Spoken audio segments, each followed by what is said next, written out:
গালিব, আচ্ছা আমি আমি ব্যাপারটার একটা মানে আপনি তো প্রফেসর, আপনার কাছে একটু অ্যানালজিটাই না বলি যে ধরেন আওয়ামী লীগ এখন রাজনীতি করতে চাইলো, যেটা জামাত প্রথমে বলতেছিল যে আওয়ামী লীগের মধ্যে যারা দোষী না তাদের মধ্যে কেউ যদি এরকম থাকে তারা নেতৃত্বের দোষ স্বীকার করে ক্ষমা চেয়ে যদি রাজনীতিতে আসতে চায়, যারা সরাসরি এর সাথে যুক্ত না তারা এটার মধ্যে আসতে পারবে।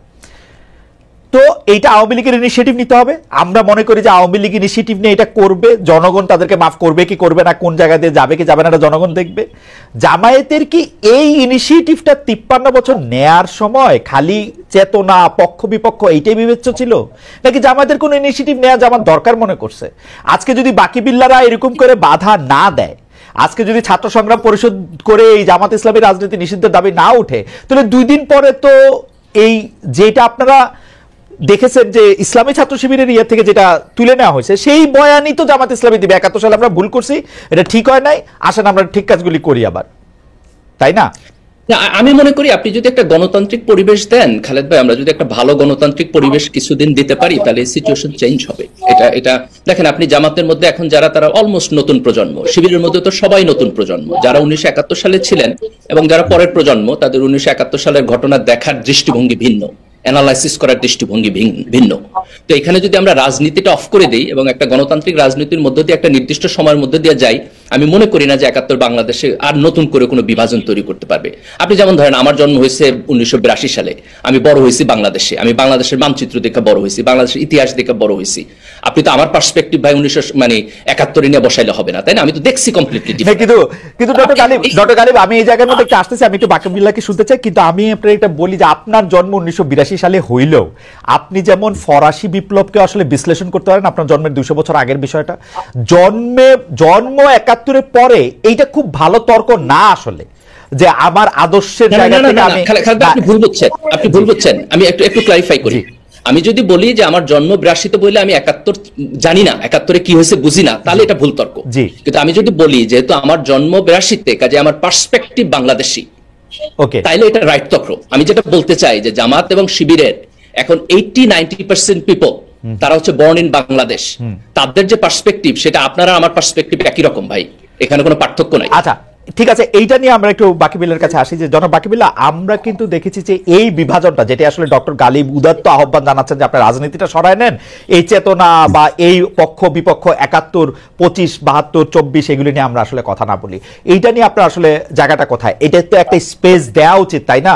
এটা তো একটা ওয়ার্ড, মানে আপনি সারা জীবন এটা নিষিদ্ধ করে রাখলে, এবং ডক্টর গালিবের ওই বক্তব্যের সাথে আমি একমত, আপনি যদি নিষিদ্ধ করে রাখেন তখন তো আপনাকে ট্যাগ দিয়ে আরেকটা অন্যায়, কালকে যদি বাকি বিল্লাহ সাহেবের দাঁড়িয়ে আছে দেখতে খুবই মানে একটা পরেশগার সুন্দর মুসলমান মনে হয় এবং খুবই জামাত ইসলামী সমর্থক বলে যদি কারো কাছে মনে হয়, ট্যাগ দেয় দিয়ে একটা আরেকটা অন্যায় তার বিরুদ্ধে করে কিনা, সেটা আপনি একটু যদি বলেন জনাব বাকি বিল্লাহ। প্রথম হচ্ছে জামাত ইসলাম এখন নিষিদ্ধ না, এবং যেই পয়েন্টটা আমি একটু গোড়া থেকে আসি, মুক্তিযুদ্ধের পক্ষ বিপক্ষের রাজনীতি, আমি ধরেন 20-22 বছর বা আরো বেশি দিন ছাত্র সংগঠন করা থেকে বামপন্থী রাজনীতির মধ্যে আছি। আওয়ামী লীগের এই যে মুক্তিযুদ্ধের পক্ষ বিপক্ষ বিভাজন করার রাজনীতিকে বুদ্ধিভিত্তিক ভাবে আমার মনে পড়ে যে আমরা 2000-এর গোড়া থেকেই এটাকে চ্যালেঞ্জ করে আসতেছি। আগে যেই আলাপটা হয়েছে ফ্যাসিবাদের আওয়ামী লীগের মধ্যে যেই বাম শক্তিগুলি ছিল, দেখেন ওয়ার্কার্স পার্টি জাসদ, আমি যদি 2000-এর সাল থেকে দেখি এবং বামপন্থীদের যেই লিডিং মুভমেন্টটা তেল গ্যাস জাতীয় কমিটির মুভমেন্ট, সেই বিবিয়ানা গ্যাস ফিল্ডের গ্যাস ভারতে রপ্তানির বিরোধিতা থেকে শুরু করে এরপরে সর্বশেষ সুন্দরবনে যে ভারতীয় বিনিয়োগে যেই পাওয়ার প্ল্যান্ট, এই মুভমেন্টগুলি বামপন্থীরা লিড করছে এই 2000, আমি আমার দেখা 20 বছর এইখানে শ্রমিক কৃষকের গার্মেন্টস শ্রমিকের মজুরি বৃদ্ধির আন্দোলন বামপন্থীরা ছাড়া আর কেউ করে নাই, কোন ইসলামিক পার্টি এবং অন্য কোন দল করে নাই। ফলে যেই ফ্যাসিবাদের দোষর যে আমাকে মাফ করবেন, আমি একটু বলি এইখানে কি আপনি একটা সিলেক্টিভ ওমিশন করতেছেন কিনা, কারণ আপনাকে তো আসলে বিবিআনাতে যখন তেল গ্যাস বিদ্যুৎ বন্দর রক্ষা কমিটির আন্দোলন হয়, সেটা যে বিএনপি এই গ্যাসটা বিবিআনার গ্যাসটা মানে দিয়ে দিতে চাইছিল দিল্লিরে, এটাকে আপনি ইচ্ছা করে বলতেছেন না যে আন্দোলনটা তেল গ্যাস বিদ্যুৎ বন্দর রক্ষা কমিটি করলো?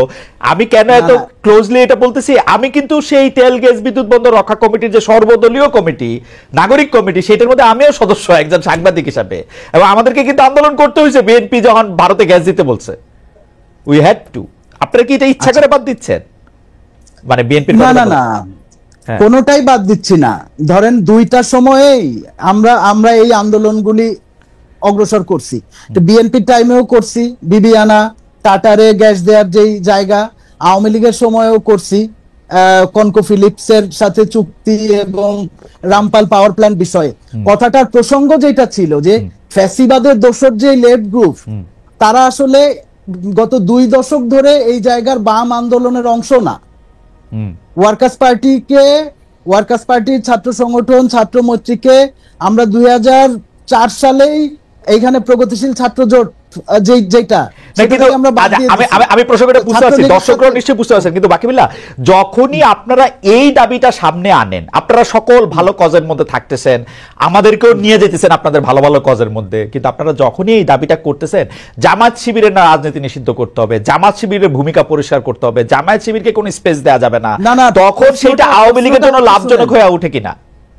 প্রশ্নটা হচ্ছে যে ধরেন এইখানে যে প্রশ্নটা, আমি আলাপটা আবার একটু গোড়ায় যাই, যে আজকে থেকে 30 বছর পরে যখন বলা হবে যে এই জুলাই মুভমেন্ট একদল বিপদগামী লোক আমেরিকার টাকা খেয়ে, এবং এইখানে বাংলাদেশ একটা খুব স্থিতিশীল জায়গায় ছিল, বাংলাদেশকে একটা নৈরাজ্যের মধ্যে ঠেলে দিছে, 30 বছর পরে কি এই প্রশ্নটা প্রাসঙ্গিক থাকবে না? জুলাই মুভমেন্টের এই জায়গাটা, যেই কারণে আমরা আওয়ামী লীগের ক্ষমা চাওয়ার প্রশ্নটা এবং তার বিচার এবং ক্ষমা চাওয়া, এই দুইটার মধ্যে দিয়েই তার জন্য ডেমোক্রেটিক স্পেস ক্রিয়েট হবে। তার অন্যথা তো আমাদের এখন একটা সর্বসম্মত চুক্তি আছে। গালিব ভাই 2-1 আমার পার্সোনালাইজ করার চেষ্টা করছে, ব্যাপারটা আমার না, বাংলাদেশের যে বৃহত্তর সমাজ, সেই সমাজে জামাতে ইসলামীর গ্রহণযোগ্যতার বিরাট সংকট আছে, এবং মুক্তিযুদ্ধের প্রশ্নে ক্ষমা চাওয়ার আগ পর্যন্ত আমি মনে করি না যে এই সংকটের সমাধান হবে বা এই গণতান্ত্রিক স্পেস ক্রিয়েট হওয়ার কোনো জায়গা তৈরি হবে। সেটা আপনি কিসের ভিত্তিতে বলতেছেন জনাব বাকিবিল্লাহ? আপনি তো ওকে একটা স্পেস কখনোই এরকম দেন নাই, আপনি তো সারাক্ষণই ওকে আদার করে রাখছেন। যখন সারাক্ষণই একটাকে আদার করে রাখেন, আপনি তো জানেন না যে এটা বাংলাদেশের মানুষের মনে একটা বিরাট সংকট আছে। শুনেন, এটা খালিদ ভাই আমি আপনারে বলি, আপনি হয়তো জানেন যে ধরেন আমি একটা সংগঠন, ছাত্র সংগঠন করতাম, ছাত্র ইউনিয়ন, রাইট, এবং তার এন্টায়ার হিস্ট্রিতে আমাদের জানা মতে সে কখনো আর্মস পলিটিক্স করে নাই, ভায়োলেন্ট পলিটিক্স করে নাই, মানে এই যে।